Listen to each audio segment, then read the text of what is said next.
In this video, we will continue looking at the Hamilton method for apportionment.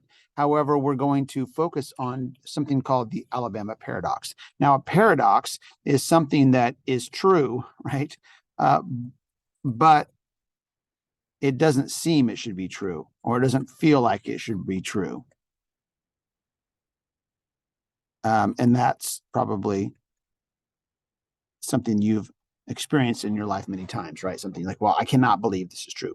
So the Alabama paradox is named for something that happened after the 1880 census. Remember, in the United States, every 10 years we take a census.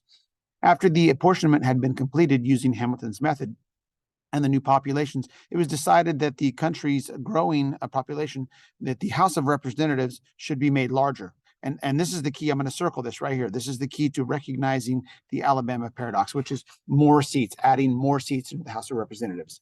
Okay. So what happened is they had to do the apportionment again, right? They had to do it again. And using the same census numbers from 1880, right? So after they'd already counted. And what they found is that what they thought, first of all, is that some states would gain the extra seats that they gave out and everybody else would stay the same. But what they found out, that this is the paradox, this is the thing that you can't believe is true, but it was true, is that Alabama ended up losing a representative in the process, even though their population numbers was the same because they had just used the same census numbers. And this is called, has been referred to as the Alabama paradox under the Hamilton method. So let's take a look at an example that illustrates this. Now, I'm not going to do it with the entire United States because I don't want to do an apportionment for that many states. So let's take a look at this example with the country of Calavos. Consists of 3 states, Bama, Ticos, and Illinois. And they have 200 seats in their House of Representatives. Here are their population numbers, 940 and so on. All right. Let's remember the first thing we have to do is figure out our divisor. And the way we get our divisor is we take our total population, right? And we divide by the number of seats. In this case, it's 20,000 people divided by the 200 seats. All right.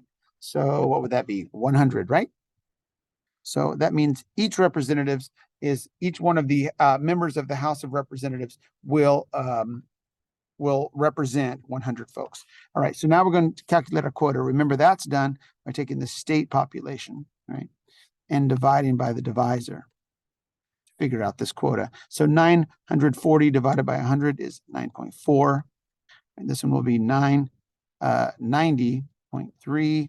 This last one will be 100.3. Remember, our initial quota is we just chop off the decimals. So we'll get 9, 90, and 100. When you add that up, that's 199. Now, since we have 200 seats, that means one person gets an extra seat, right? Under Hamilton's method, it's the person with the largest decimal. In this case, Bama has the largest decimal. So we're going to give this 9 an extra seat, right? So theirs goes to now 10, but the other two stay the same as 90 and 100. That's our 200 seats. This would be our final apportionment.